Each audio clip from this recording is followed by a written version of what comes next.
Je suis entraîneur depuis maintenant une trentaine d'années, car j'ai commencé assez tôt le métier d'entraîneur à l'âge de 29-30 ans. D'abord entraîneur-joueur pendant une dizaine d'années, parce que à cette époque-là c'était un peu la mode pour les anciens joueurs de passer dans une pré-retraite sportive en tant qu'entraîneur-joueur. Donc j'ai été entraîneur-joueur pendant une dizaine d'années dans un club où je suis resté 15 ans et on était en 3e division française, donc c'était intéressant au niveau du travail. Ensuite, je suis allé à Rennes 5 ans dans la formation et dans l'équipe première de Stade Rennais qui est en première division.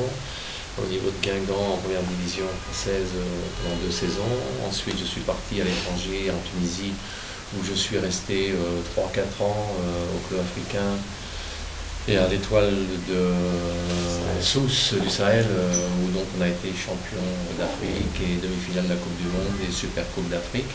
Ensuite, je suis parti 2 ans au Qatar et revenu en Tunisie pour prendre l'équipe nationale. Avec les problèmes politiques qu'on connaît, donc ça s'est terminé un peu précipitamment. Et donc je suis arrivé au Raja pour reprendre une équipe qui était en difficulté au mois de septembre dernier, mi-septembre. Et donc depuis ce temps-là, je travaille avec le Raja avec beaucoup de plaisir. Un bon club, une belle ville, des gens, des Marocains sympas, donc ça se passe bien et je souhaite contribuer au renouveau du club, parce que on parlait de renouveau, mais à mettre le club sur les bons une rails. bonne marche, et je pense que c'est un club qui fait partie du top 10 d'Afrique. Minimum, donc au même titre que des clubs comme le WAC ou le MAS, bien sûr, qu'on connaît au Maroc, ou l'Espérance de Tunis, ou l'Étoile du Sahel, ou le Africain, ou Zamalek, ou Ali d'Égypte, ou le TP Mazembe, Coton Sport, ASEC d'Abidjan.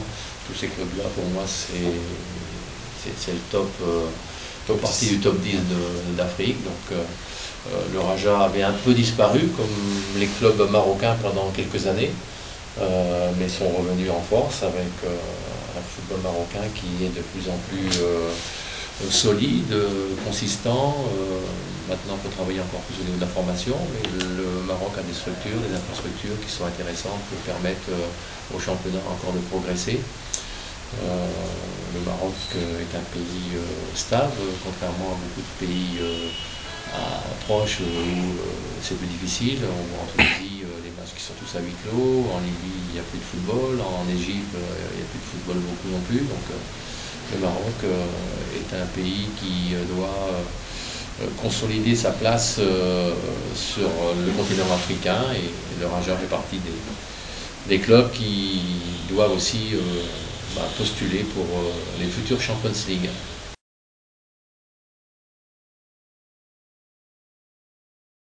C'est de conserver le titre, donc de gagner le titre de champion du Maroc, parce que quand on est au Raja ou dans les grands clubs marocains, je pense qu'il n'y a pas d'autre objectif. Au mois de septembre, après 4 journées, on avait 3 points, donc on pensait que l'objectif de conserver le titre c'était compliqué et qu'il fallait revenir dans les premières places seulement pour sauver la face. Mais bon, en faisant une bonne poule aller dans la fin des poules aller, et puis en redémarrant correctement la poule retour, on est toujours dans la course au titre avec le FUS, avec Tétouan, avec le WAC. Donc il y aura un match, il y a aussi le MAS. qui aura un match important à Tétouan dimanche prochain. Bon, le MAS qui n'est pas très loin de nous, mais qui est quand même à une douzaine de points du FUS, donc ça fait quand même beaucoup, peut-être 12 points en 12 matchs. Mais nous on reste bien placés. On est sur une bonne trajectoire, on va recevoir le FUS, on va recevoir Tétouan, on va recevoir le WAC, même si c'est le même terrain. Mais donc il y a encore beaucoup de matchs intéressants, et il reste 12 journées, donc tout est possible. Et on est revenu dans la course au titre, et l'objectif parallèle c'est de revenir dans les poules de Champions League comme c'était le cas l'an dernier. Ensuite avoir une meilleure réussite, mais pour l'instant c'est y accéder avec un match qui devrait avoir lieu au Ghana normalement fin mars. Si ça se confirme ce week-end, puisqu'il y aura un match retour, et bon, les Ghanéens ont gagné 2-0 à Libéria. Libéria. ça paraît compliqué pour le club libérien. Ensuite, on risque de rencontrer, si on passe ce tour-là, l'équipe de Coton Sport. Ça sera un match intéressant et difficile. Mais bon, l'objectif, c'est d'arriver dans les poules, bien sûr, de Champions League.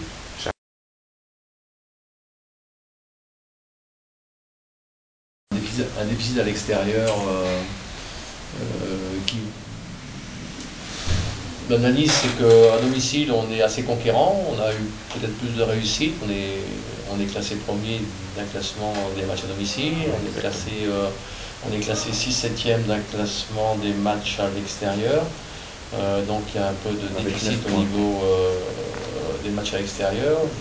On manque peut-être de puissance et d'agressivité physique offensivement qui nous empêche quelquefois de faire la différence comme on avait pu le faire dans le jeu, comme quand on est allé au FUS, on avait dominé le match mais on n'avait pas marqué, on est allé à Kémisset, on a dominé le match, on n'a pas marqué, on est allé à Gadir, on a dominé le match, on n'a pas marqué.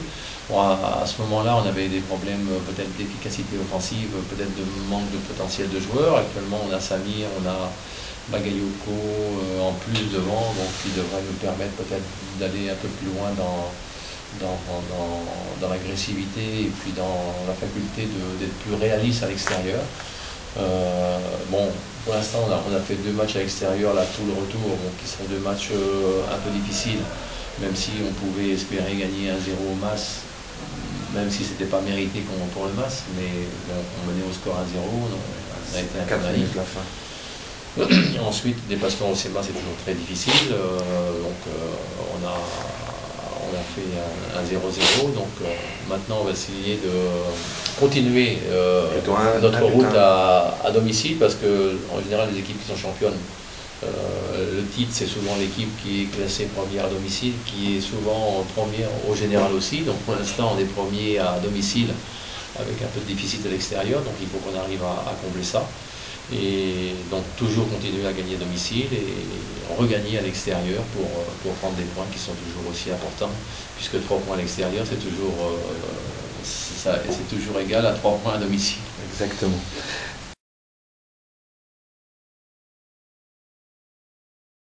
Pour l'instant, je sais que le comité est intéressé, mais bon, pour l'instant il n'y a pas de... Moi, je suis en fin de contrat au 1er juin 2012, donc il n'y a pas de discussion poussée aujourd'hui, donc là on attend pour voir un peu, pour voir comment ça va se situer dans les prochains mois, il n'y a plus que 3 mois. Après, moi, le problème du contrat, c'est que le contrat entre un club comme le Raja et moi, c'est des contrats quasiment de 2 mois, quoi.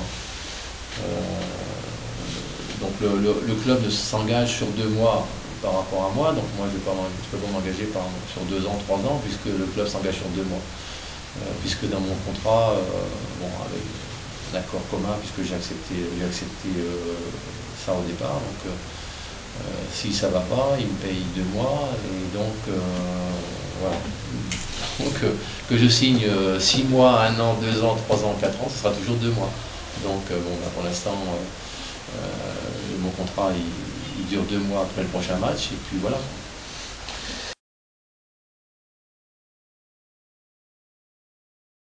L'objectif pour la Champions League, c'est d'aller le plus loin possible et déjà se qualifier pour les poules prochaines, parce que c'est une compétition vraiment pour moi exceptionnelle. Bon, je l'ai gagné, donc c'est encore plus exceptionnel parce que c'est quand même assez rare.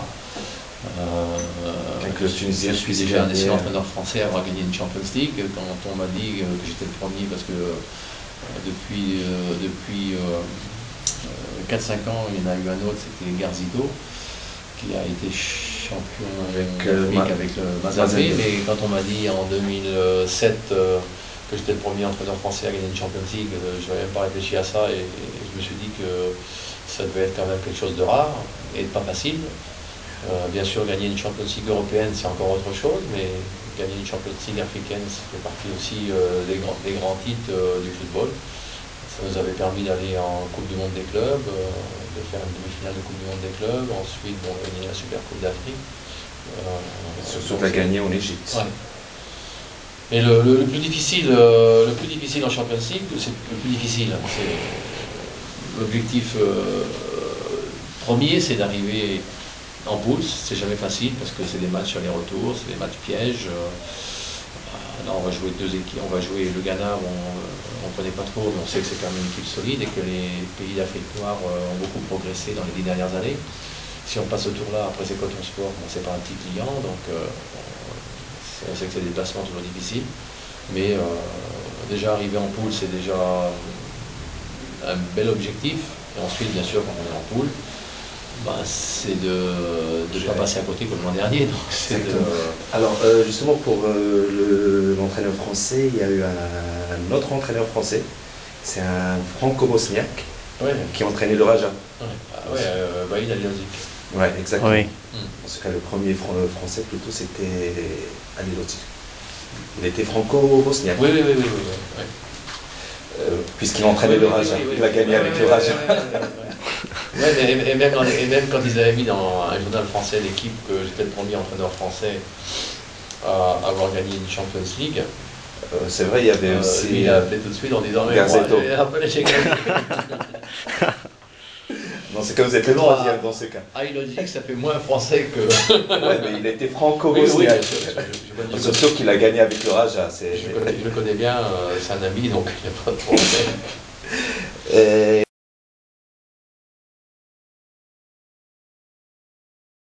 Non, il n'y a pas de problème. Donc, on a un groupe, un effectif de qualité qui se conduit généralement bien. Mais bon, de temps en temps, c'est comme dans les familles, il faut remettre un peu dehors parce que voilà, on est dans un sprint final où il y a 3 mois avant la fin de saison. Il y a des joueurs qui sont en fin de contrat, qui bouent un peu entre guillemets. Je pense que des joueurs comme Moubarki, Hassan Pire, sont des joueurs de qualité, ça les embête d'être sur le banc parce qu'en plus ils sont en fin de contrat, donc quand on ne joue pas, on perd un peu de la valeur sportive et financière. Donc voilà, ils ont eu une mauvaise réaction, mais c'est quand même des joueurs qui ont montré tout leur attachement et qui ont montré tout leur l'amour qu'ils avaient pour le maillot du Raja, donc il n'y a pas de problème. Après, on a fait des sanctions. C'est pas des grosses sanctions, hein. Aujourd'hui ils ont joué le match. Donc c'est pour montrer que dans une équipe il faut un ordre pour réussir et que la solidarité c'est un atout principal pour tous les clubs qui veulent réussir. Et c'est ce que je leur ai dit. Moi, c'est pas le problème de Moubarki ou de Hassan Pire ou de Bertrand Marchand. Le problème c'est qu'on est dans un club et on se doit de respecter le club avant tout. Et de tout faire pour réussir. C'est pas moi qui ai fait les règlements du football qui disent qu'on a 11 titulaires et 7 remplaçants, donc je suis obligé de mettre 7 remplaçants, si c'est pas eux c'est d'autres. Donc il faut accepter, je leur demande pas d'accepter, mais je leur demande de respecter les choix et surtout leurs coéquipiers, parce que si on est sur le banc et qu'on n'est pas content, bon, c'est normal, mais si on est sur le banc et qu'on fait la tête et qu'on l'autre jour à Saint-Tyr, il était sur le banc contre le Phare, on gagne contre le Phare, à la limite il n'était pas content qu'on ait gagné parce que lui il ne jouait pas. C'est pas ça le football. Le football c'est un jeu collectif. Les 18, je suis pas content parce que j'ai pas joué, donc je suis pas content, mais l'équipe a gagné, c'est le principal. Exactement, c'est l'important.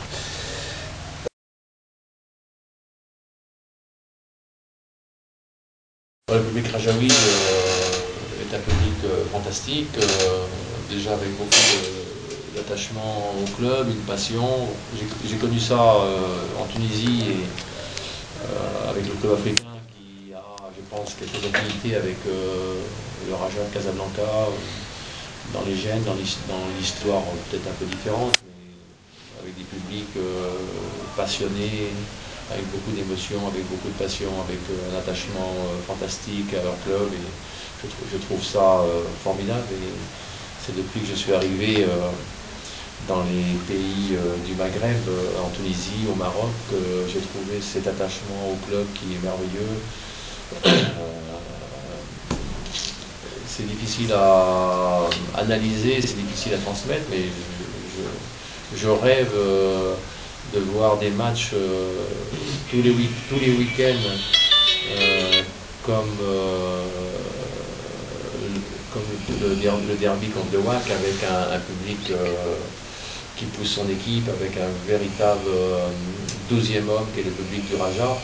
Et là, on est justement à 12 journées de la fin, donc c'est 12 journées importantes. L'an dernier, même si le début de saison a été difficile, la Champions League n'a pas été écourtée pour aller plus loin. Le championnat a été mal démarré, mais on est revenu dans la course au titre. On a besoin du public rajaoui, on a besoin que tout le monde nous supporte. À domicile, à l'extérieur, mais moi à l'extérieur je sais que c'est plus difficile parce que les déplacements sont plus coûteux et c'est pas facile quelquefois d'aller à Osema, d'aller... Alors juste une petite entre parenthèses, pour les 2 derniers matchs, c'était pas un problème de coût du voyage ou quelque chose comme ça, c'est qu'il y a des Rajaouis qui sont emprisonnés. Ouais. Alors le public, ont boycotté juste les matchs à l'extérieur. C'est justement pour... ils sont solidaires avec les personnes qui sont... emprisonnés parce que...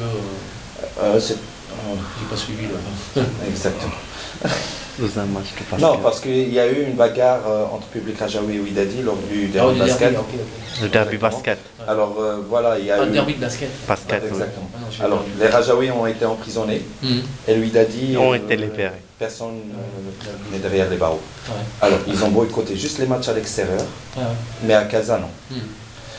Ça c'est juste entre parenthèses. Alors, comme vous l'avez pu le remarquer, par exemple à Agadir, le terrain était mi-rajaoui, et le côté Agadiri, c'était vide.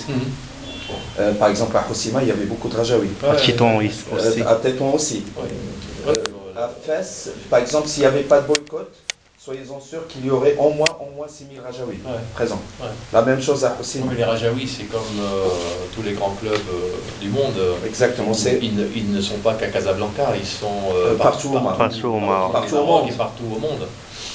C'est ce qui m'avait surpris. Bon, j'ai pas encore eu l'occasion de le faire avec le Raja, mais on avait fait une tournée en France avec le club africain. Et on avait joué contre des clubs de première division. Et les clubs de première division me disaient, c'est quel niveau, c'est quel... Bon, j'ai dit, niveau, c'est pas le problème, mais j'ai dit, on va jouer chez vous, on aura plus de public que vous.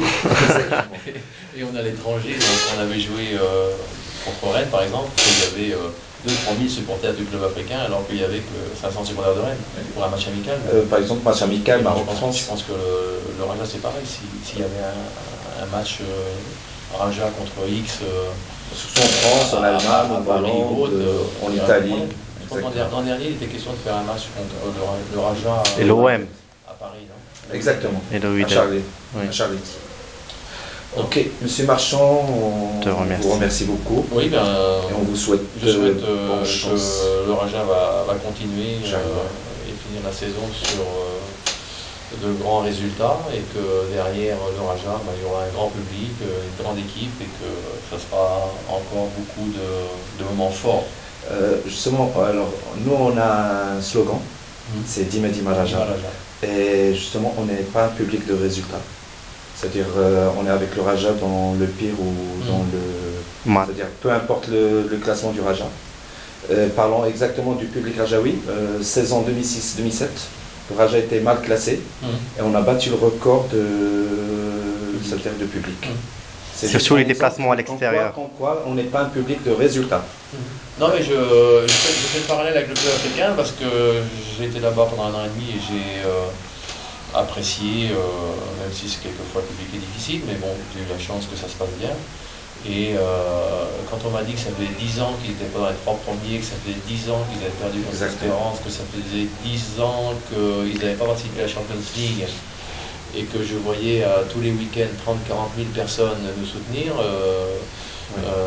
alors que l'Étoile, il y avait beaucoup moins de monde, c'est pas le même stade, et le même esprit.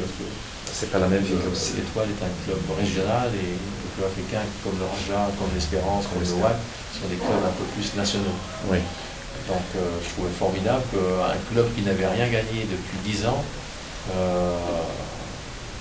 les familles venaient me voir en disant Monsieur Marchand, on a notre fils qui a 10 ans, il n'a pas encore vu le Raja, il n'a pas vu le club africain. Pas d'Espérance ni.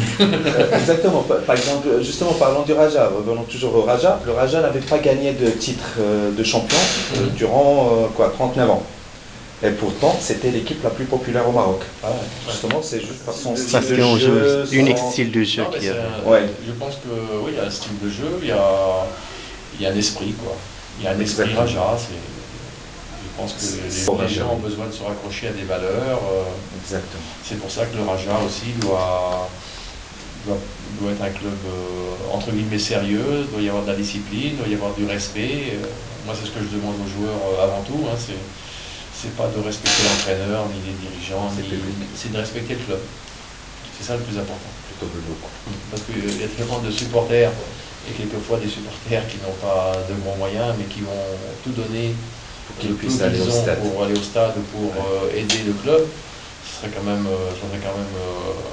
quand on voit tous ces Sacrifices. supporters qui ont autant de respect pour leur club, ce serait quand même malvenu qu'un joueur ou quelqu'un n'ait pas ce respect multiplié par 10. Monsieur Marchand, merci beaucoup Alors, et on c'est vous rien. souhaite bon courage et bon chance.